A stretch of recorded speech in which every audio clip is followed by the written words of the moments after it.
En fait, dans un contexte de montée du protectionnisme, les importations et les exportations chinoises ont connu une neuvième année consécutive de croissance, avec notamment une hausse des exportations de 6,1%.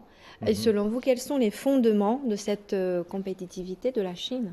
C'est parce que la Chine avait fait appliquer euh, toutes sortes de nouvelles technologies dans la chaîne de valeur, donc dans la chaîne de production.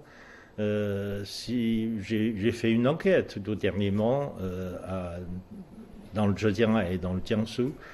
J'étais à Hangzhou, à Ningbo, j'étais à Wuxi, à Suzhou, etc. J'ai vu que les secteurs industriels, de tout secteur, les industries ont été digitalisées. Ils ont introduit beaucoup de technologies nouvelles, en particulier en s'appuyant sur le développement de l'intelligence artificielle, par exemple, pour rendre leur travail beaucoup plus sophistiqué, plus automatisé, plus standardisé, etc. Tout cela a relevé le niveau et la qualité des produits chinois, des produits à exportation. Donc, ce sont des produits de très bonne qualité qui ont une très grande compétitivité sur le marché international. Donc ceci a favorisé l'exportation chinoise. Mais intérieurement, il y a aussi une dynamique dans le marché financier. Si vous regardez, surtout à la fin de l'année dernière, au début de cette année, il y a un investissement massif de portefeuille, surtout il y a une entrée massive de capitaux internationaux qui vise le marché chinois. Bien sûr, le compte des capitaux en Chine n'est pas complètement ouvert, mais tout de même, il y a des capitaux qui sont entrés sur le marché chinois par le biais de Hong Kong, par exemple.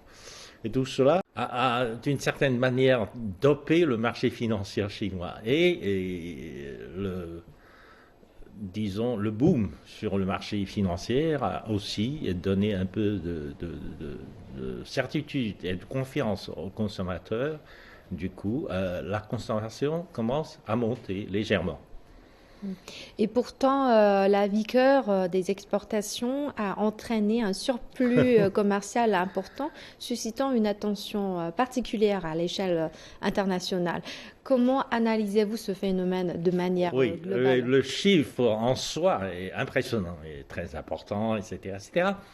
Mais si on regarde le pourcentage, la proportion de l'exportation chinoise par rapport à son PIB, c'est pas très important. C'est marginal, c'est vraiment pas. En fait, le pourcentage de l'exportation chinoise par rapport à son PIB est inférieur à celui de la France ou de l'Allemagne. La Chine a été accusée de s'appuyer sur l'exportation de sa surcapacité dans le monde. Mais en fait, si on regarde le pourcentage de son exportation par rapport à son PIB, eh bien, c'est très peu. C'est très peu. En fait, l'exportation par rapport à son PIB est quelque chose comme 18 et quelques pourcents. C'est pas énorme. La France, c'est plus de 30%. L'Allemagne, c'est avoisinant de 38-40%. C'est beaucoup plus que la Chine. Donc la Chine, structurellement parlant, n'a pas une économie. Son secteur est compétitif. Son secteur de l'exportation est compétitif, mais proportionnellement, elle n'exporte pas plus que les Européennes. Si on regarde l'exportation de l'industrie européenne dans le domaine de l'aéronautique, dans le domaine de voitures, par exemple, automobiles, etc., l'Allemagne exporte, je sais pas, 5 fois en termes absolus le nombre de voitures sur le marché mondial que le nombre de voitures chinoises sur le marché mondial, par exemple. En fait, depuis ces dernières années, la Chine a exporté beaucoup de véhicules électriques dans le monde. Mais proportionnellement, la Chine n'exporte qu'un sixième de véhicules électriques sur le marché mondial. elle consomme à peu près 5 sixièmes. Donc la grande majorité de la production des véhicules électriques est consommée ici sur place, en Chine même.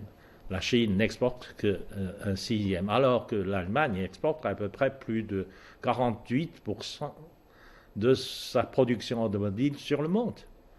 Et ils vendent seulement un peu plus de la moitié de voitures sur l'Europe. Pas seulement en Allemagne, mais sur l'Europe. Surtout le marché européen. La consommation des automobiles allemandes sur le marché européen ne représente que la moitié de production allemande. Donc l'industrie automobile allemande exporte à peu près la moitié de sa production vers le monde. Donc, proportionnellement, la Chine n'exporte pas beaucoup.